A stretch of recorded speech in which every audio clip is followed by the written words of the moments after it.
এই জন্য পবিত্র আল কোরআনে বলা হয়েছে, ইয়া আইয়ুহাল্লাযীনা আমানু কু আনফুসাকুম ওয়া আহলিকুম নার, তুমি নিজে জাহান্নাম থেকে বাঁচো, তোমার আহাল পরিবারকেও তুমি জাহান্নামের আগুন থেকে বাঁচাও।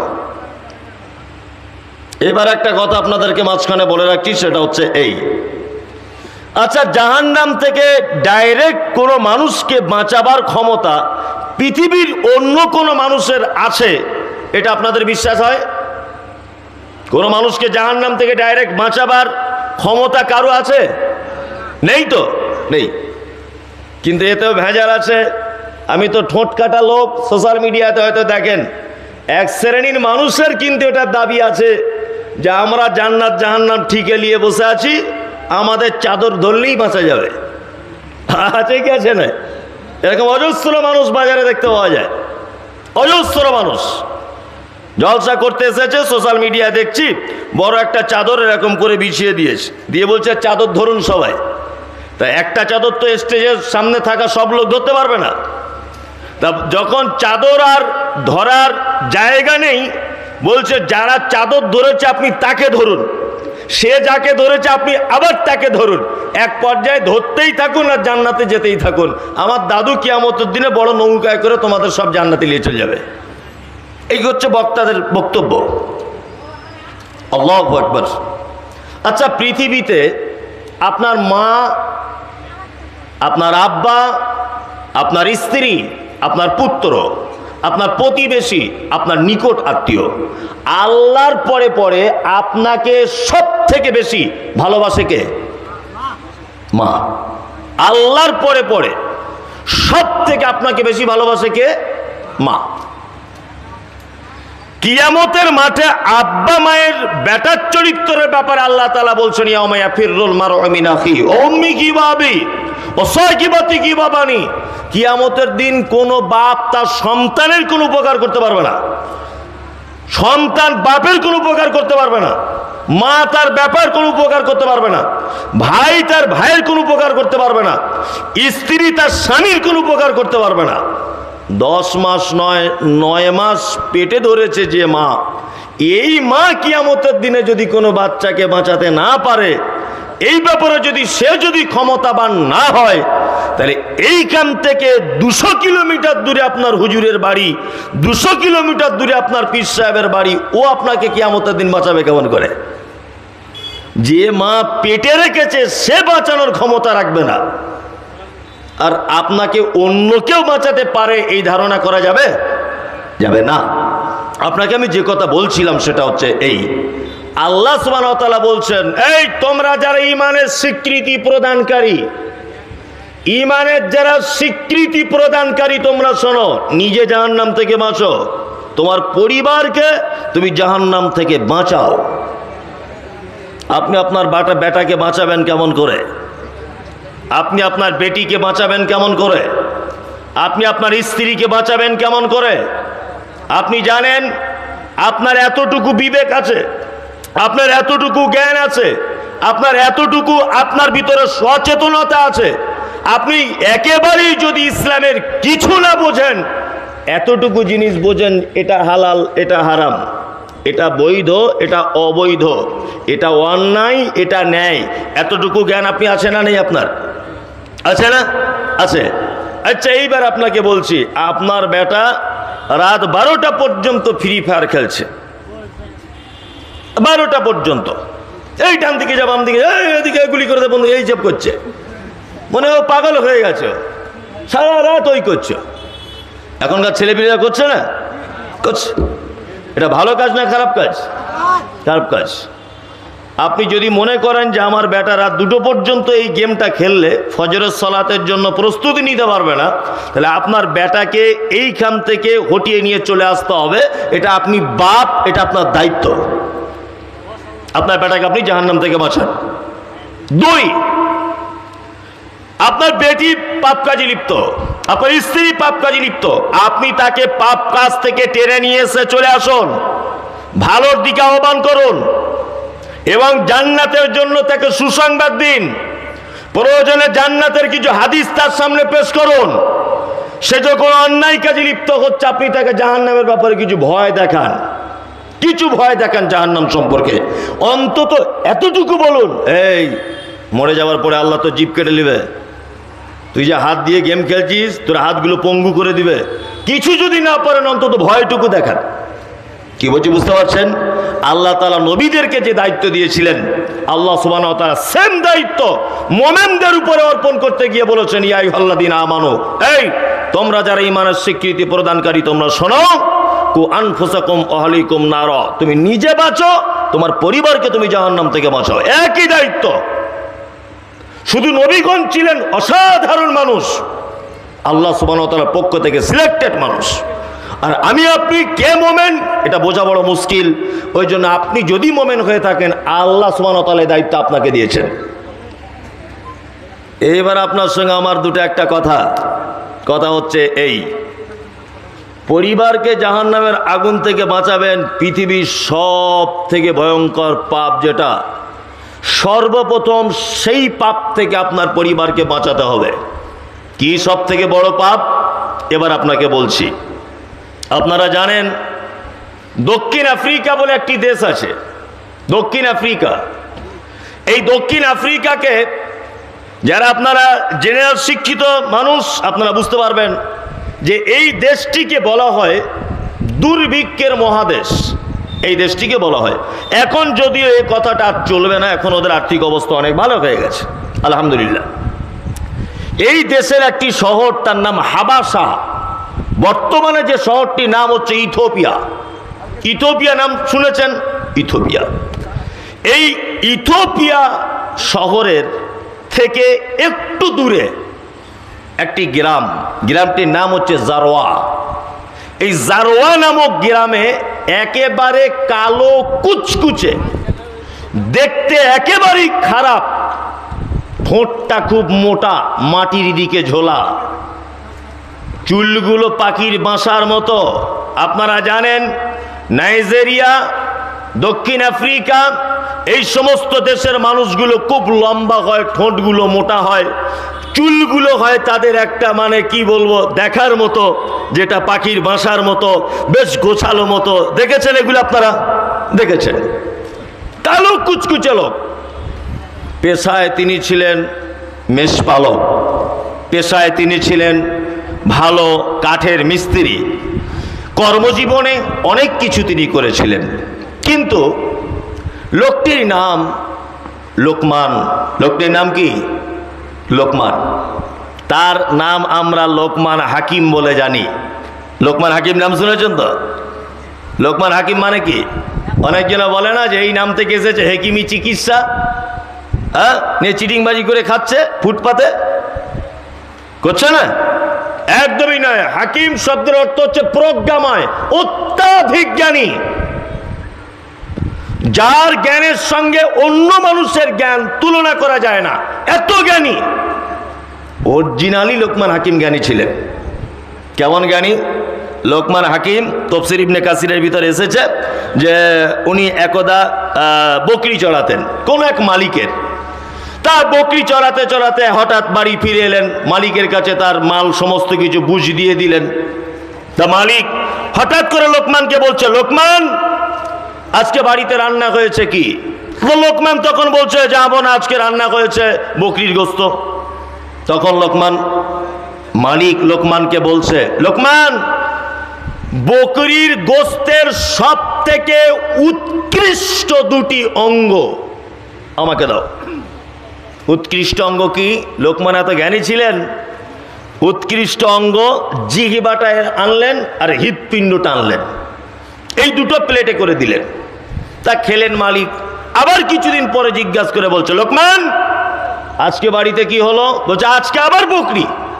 বলছে, আজকে দুটো নিকৃষ্ট জিনিস, তার অঙ্গ আমার কাছে দাও। লোকমানের কাছে লোকমান পেশ করলেন, আবার সে জিহ্বার হৃৎপিণ্ড, আবার একই জিনিস। জাহাবনা মালিক তখন রাগ করে উচ্চ কণ্ঠে লোকমানকে দিয়ে ধমকে দিয়ে বলছে, লোকমান এটা হয় কি করে? আর আগের দিন তুমি বললে যে বকরির দেখে সব থেকে নিকৃষ্ট জিনিস জিহ্বার হৃৎপিণ্ড, আজকেও তুমি বলছো জিহ্বার হৃৎপিণ্ড উৎকৃষ্ট, এটা হয় কি করে? একই জিনিস, একই জিনিসের অঙ্গ একই মানে ব্যক্তিকে দিচ্ছে, এবার তুমি এনে দিচ্ছ, বারবার একই জিনিস দুই রকম হয় কি করে? তখন লোকমান হাকিম বলছেন, জাহাবনা শুনুন, মানব দেহে এই দুটো জিনিস যদি কারো যদি ভালো থাকে, এক জিহবা, দুই হৃৎপিণ্ড অন্তর, কলিজা, দিল যেটাকে বলে দিল, এই দুটো জিনিস যদি কারোর ভালো হয় অবশ্যই ওই লোকটা ভালো। যার এই দুটো জিনিস খারাপ অবশ্যই সেই ব্যক্তি খারাপ। সারা পৃথিবীর জমিনে যত রকমের বিপর্যয়, যত সাম্প্রদায়িকতা, রাজনৈতিক যত ঝামেলা, যত রকমের মারামারি, খুনোখুনি, দাঙ্গা ফাসাদ, সারা পৃথিবীতে যত যা কিছু হয়েছে সমস্ত কিছুর পিছনে এই দুটো জিনিসের মূল দায়ী। রাস্তা দিয়ে আমি হেঁটে হেঁটে চলে যাচ্ছিলাম, দাদা একটু দাঁড়ান তো, যদি আপনি আমাকে বলেন তাহলে আমি কিন্তু একটু দাঁড়িয়ে দু চারটে কথা বলবো, বলবো কি বলবো না? আর আমি হেঁটে হেঁটে যাচ্ছিলাম, আপনি পিছন দিয়ে বলছেন, এই শালার বেটা, শালা একটু দাঁড়াতো। কি হবে ঘটনাটা? আপনি আমার দিকে ফিরে ট্যাক করে এক চড় মেরে দিবেন, বিয়াদব। আমি মমতাজুল ইসলাম, তুমি জানো না তুমি আমাকে শালার বেটা শালা বলে গালি দিচ্ছ? অথচ আগে প্রথমে যে শব্দ ব্যবহার করেছিলাম, দাদা একটু দাঁড়ান না, আমি দাঁড়িয়ে যেতাম, তুমি কিন্তু একই জবান দিয়ে পরে তুমি আমাকে বলে চাই শালা একটু দাঁড়াতো, তখন আমি তোমাকে একটা চড় মেরেছি। তোমার গায়ে ক্ষমতা ছিল, ইয়াং ছেলে, তুমি আমাকে একটা চড় মেরেছো, দুজন চড় মারামারি করছি, তখন ও আমাকে একটা ঘুষি চালিয়েছে, আমার একটা ঘুষি দিয়েছি। ওর বেটা আসছিল মোটর সাইকেলে করে, তাড়াতাড়ি গাড়ি রেখে দেখছে মমতাজুল ইসলাম আমার আব্বাকে মারছে, গাড়ি রেখে ও আমাকে মারতে শুরু করেছে। তাহলে ওরা বাপ বেটা দুজন হলো। এখন আমার বেটাও আসছিল ওই আপনার মহলদার পাড়া থেকে মোটর সাইকেল নিয়ে, দেখছে আমার আব্বাকে দুই বাপ বেটা মারছে, ও লেগে গেল। আমার ভাতিজা আসছিল আমার চাচাকে মারছে, ও লেগে গেল। ওর বাপও নার্সিংহোমে ভর্তি, আমিও দুজনা নার্সিংহোমে পাশাপাশি বেডে ভর্তি। আচ্ছা বলুন তো, নার্সিংহোম পর্যন্ত পৌঁছানোর পিছনে সব থেকে বড় দায়ী কে? কে? এই যে দাদা দাঁড়ান আর শালা দাঁড়ান, দুটো একই জায়গা থেকে বার হয়েছে, বার হয়েছে না? একই জায়গা থেকে। এত জ্ঞানী ছিলেন লোকমান হাকিম। আর একটা আশ্চর্য বিষয় শুনে রেখে দেন, বর্তমান বাজারে মানুষের অর্থের উপরে ডিপেন্ড করে তার সম্মান দেওয়া হয়। সম্মান দেওয়া হয় না? সভাপতি হবে কে? টাকা বেশি আছে যার সে। মুতোয়াল্লি হবে কে? টাকা বেশি যার আছে সে। গ্রামের অমুক মেম্বার হবে কে? টাকা যার বেশি আছে সে। গ্রামের অমুক দায়িত্ব পালন করবে কে? অর্থ বেশি আছে যে সে। গ্রামের অমুক জায়গাতে থাকবে কে? যার লাঠি ও পাটি দলীয় দাপটের ক্ষমতা আছে সে। কিন্তু আল্লাহ সুবহানাহু ওয়া তাআলার নিকটে অতীব সম্মানী, অতীব বুদ্ধিমান, অতীব জ্ঞানী, অতীব প্রিয় ওই লোকটা যার কাছে রয়েছে খুব ভালো স্পেশাল জ্ঞান, তার ভিতরে যার কাছে আছে আল্লাহ সুবহানাহু ওয়া তাআলা সম্পর্কে সঠিক তথ্য জ্ঞান। তার প্রমাণ দেখুন, বংশের দিকে যদি মর্যাদা মানুষ পেত তাহলে লোকমান হাকিম তেমন বংশের লোক নয়। রূপের কারণে যদি সম্মান কারুর বাড়ত তাহলে লোকমান হাকিম চান্স পেত না। যদি কারুর অর্থের কারণে সম্মান বাড়ত তাহলে লোকমান হাকিমের চান্স হতো না। আল্লাহ সুবহানাহু ওয়া তাআলা লোকমান হাকিমের বিশুদ্ধ জ্ঞানটাকে এত বেশি ভালোবেসেছেন যে লোকমান হাকিমের সম্মান বাড়ানো তো দূরের কথা, বাড়াতে বাড়াতে বাড়াতে বাড়াতে তার নামে একটা সূরা পর্যন্ত অবতীর্ণ করে দিয়েছেন। জ্ঞানী লোকেদের এত সম্মান। বর্তমানে জ্ঞানী লোকেদের সম্মান আছে?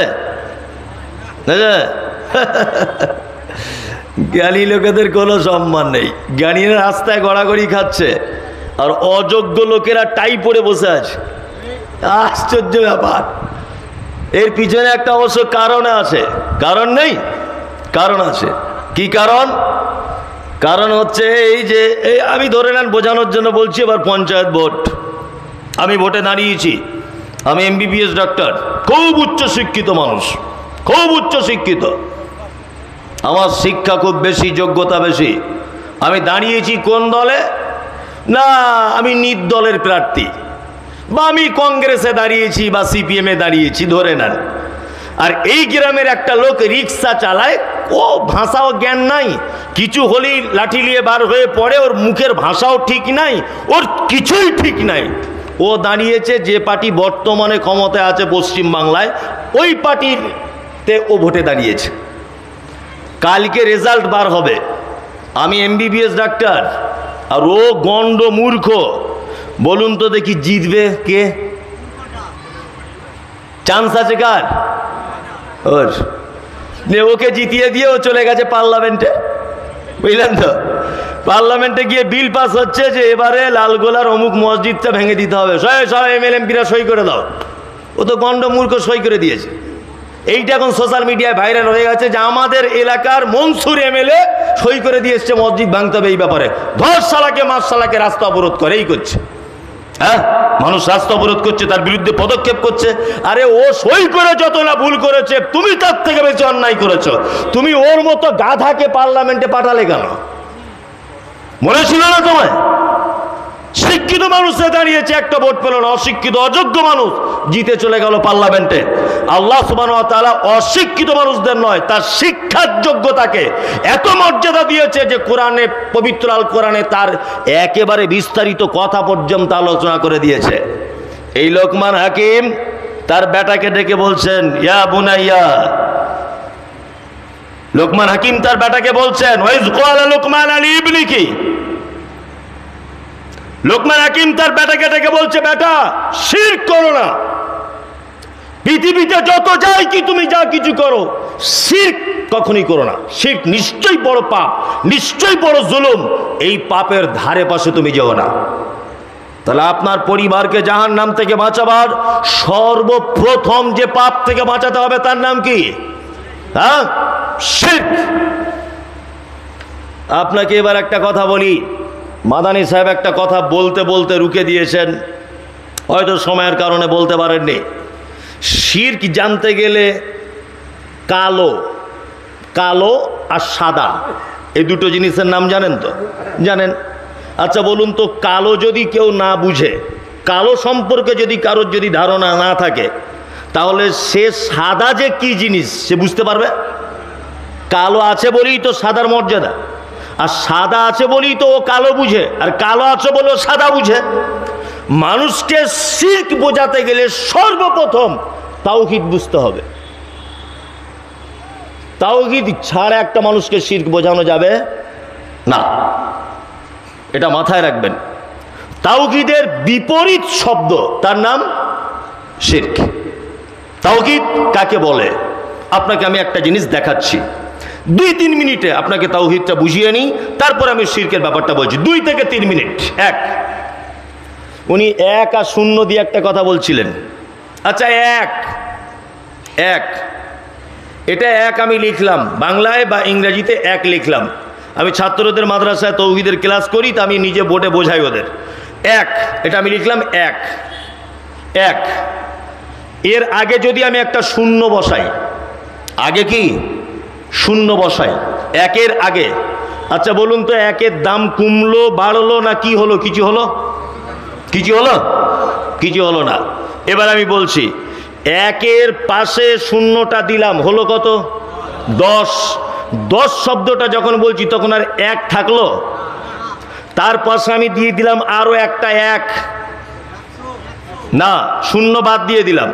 তার পাশে দিলাম 1-এর পাশে আবার 1, কি হলো? 11। 1 আর থাকলো?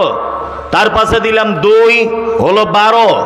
12 বলতে গিয়ে 1-এর উচ্চারণ হয় না। তাওহীদ বুঝতে গেলে এইভাবে বুঝুন। আমি আপনাকে বলছি, এই তুমি উঠে দাঁড়াও, তুমি উঠে দাঁড়াও, দাঁড়াও এখানে, ওঠো। হ্যাঁ, একে আমি বললাম তুমি উঠে দাঁড়াও, তোমার নাম কি? মোস্তাকিম। তুমি উঠে দাঁড়াও। এই তুমি উঠে দাঁড়াও একে দাঁড়াতে বললাম। ওর পাশে যে আছে আশরাফুল, ও যদি উঠে দাঁড়িয়ে পড়ে, আচ্ছা বলুন তো দেখি, এটা ও ভুল করবে না ঠিক করবে? ভুল করবে না ঠিক করবে? এতটুকু জ্ঞান নেই। আমি মোস্তাকিমতে দাঁড়াতে বলছি, ওর পাশে যদি আশরাফুলও দাঁড়িয়ে পড়ে, তা আশরাফুল ভুল করলো না ঠিক করলো? ভুল করলো। বসো, ভুল করলো না? তাওহীদ এমন এক একক জিনিসকে বোঝায় যার আগে কিছু থাকলেও 10 পয়সা দাম নেই, যার পরে কিছু থাকলেও 10 পয়সা দাম নেই। আমাদের সমস্ত ব্যাপারের মালিক কে? আল্লাহ। তার আগে এবং পিছনে কেউ যদি মোস্তানি করতে চায়, তার 10 পয়সা কোনো দাম আছে? আছে? আপনি একের আগে শূন্য দিলে যেমন একের মর্যাদা কমে না, কমে না, তার মানে আল্লাহর আগে আর কেউ নাই। এইবার আপনাকে একটা কথা বলছি, একের পরে যদি দুই দেন তাহলে এক বলে শব্দটার উচ্চারণ হয় না। আল্লাহর পরে পরে যদি আপনি কোন অলিয়া পীর গাউস কুতুব খাজা বাবা অমুক চিটিং বা যত দল আছে এদেরকে যদি বসিয়ে দেন তাহলে আল্লাহ বলে যে শব্দটা, আল্লাহ বলে যে একজন স্রষ্টা আছে, এটা সম্মান বাড়বে না কমবে? কমবে। একের পাশে দুই দিয়ে দিলে যেমন এককে আর খুঁজে পাওয়া যায় না, খুঁজে পাওয়া গেলেও তার যেমন সম্মান কমে যায়, ঠিক তেমন আল্লাহর যে পাওয়ার আছে এই পাওয়ারের পাশে অন্য কাউকে যদি আপনি জুড়ে দেন তাহলে আল্লাহকে অপমান করা হয় কি হয় না? হয়। তাওহীদ এবার আপনাকে বলছি আমি তিনটে জিনিসের উপরে তাওহীদ, তিনটে জিনিসের উপরে। কটা? তিনটা। তাওহীদ, রুবুবিয়্যাত, উলুহিয়্যাত আর আসমা ও সিফাত। আল্লাহকে রব বলে জানা, ইলাহ বলে জানা, তাই না? সংক্ষিপ্ত দুই তিনটে কথা বলে দিলাম। রব বলে রুবুবিয়্যাত, তার সমস্ত রকমের ক্ষমতা এর মালিককে আল্লাহ, খেতে দেওয়া পড়তে দেওয়া যাবতীয় মালিক আল্লাহ। আসমা ওয়া সিফাত, আল্লাহ সুবহানাহু ওয়া তাআলার অনেক নাম এবং গুণ রয়েছে, আছে না? আমরা যতই আহলে হাদিস করি, যতই বলি জান্নাতে যাব আমরা, যতই বলি সহি আকীদার, আমাদের একটা জায়গা কিন্তু খুব দুর্বলতা। এতে মাদানী সাহেবও খুব পরিচিত মানুষ, উনিও বলবেন যে হ্যাঁ কথা সত্য। এক, আচ্ছা বলুন তো রুজির মালিক কে? আল্লাহ। ক্ষমা করতে পারে কে? আল্লাহ। সুস্থতা অসুস্থতার মালিক কে? আল্লাহ। আমরা তাওহীদে রুবুবিয়্যাত বিশ্বাস করি সহি আকীদার মানুষেরা, তাওহীদে উলুহিয়্যাত এটা আমরা বিশ্বাস করি সহি আকীদার মানুষেরা, কিন্তু আসমা ওয়া সিফাত অনেক সময় আমাদের একটু আধটু মিস হয়ে যায়। রুজির মালিক আল্লাহ এটা বিশ্বাস করি, তারপরেও আমরা এই ব্যাপারে অনেক রকমের ভুল আকীদা পোষণ করি কি করি না? ক্ষমা করতে পারে আল্লাহ, তারপরেও আমরা অনেক সময় ভুল কিছু ধারণা রাখি কি রাখি না? রাখি। আশ্চর্য ব্যাপার, কত কিছু ভুল। জিজ্ঞাসা করছি ভাই কেমন আছেন, গাড়ি থেকে নামছি, একজনে বলছে আসসালামু আলাইকুম, ওয়ালাইকুম আসসালাম। তা আমি ওকে জিজ্ঞাসা করছি, এটা আমার একটা মানে নীতি যে কেউ সালাম টালাম করলে জিজ্ঞাসা করি, পরিচিত ভাই কেমন আছেন। তা জিজ্ঞাসা করছি ভাই কেমন আছেন, আজ কি প্রতিদিনই এ ঘটনা ঘটে। তা উনি আমাকে বলছেন আপনাদের দুয়াতে আল্লাহর রহমতে ভালো আছি। তাই মনে মনে ভাবছি তোমাকে ঘোড়ার ডিম আমি চিনি, তোমার জন্য কেন আমি দোয়া করতে যাব? তোমাকে আমি চিনি, কোনোদিন আগে পরিচয় হয়েছে? মনে মনে বলছি। উনি আমাকে বলছেন যে আপনার দোয়াতে আল্লাহর রহমতে ভালো আছি। এই কথা বলতে কে বলেছে? জিজ্ঞাসা করছি কেমন আছেন, আলহামদুলিল্লাহ, শেষ কথা। তার মানে এই কথার ভিতরে একটা শিরকের গন্ধ আছে, যে আপনার দুয়াতে আল্লাহর রহমতে, মানে আমি না দোয়া করলে আল্লাহর রহমত হতো না, তাই তো? আর আমি তোমাকে চিনি, হ্যাঁ তোমার বাড়ি ইছাখালীতে, তোমাকে আমি চিনি, তোমার জন্য আমি দোয়া করতে যাবো কেন দোয়া করতে যাব তোমার জন্য? মানে আমাদের কথা কাজ কর্মতে এমন কিছু প্রকাশ পায় যে আসমা ওয়া সিফাত এই তাওহীদের গুণটা কেটে যায় অনেক সময়। এর বিপরীত শব্দ, তাওহীদের বিপরীত শব্দ হচ্ছে শিরক।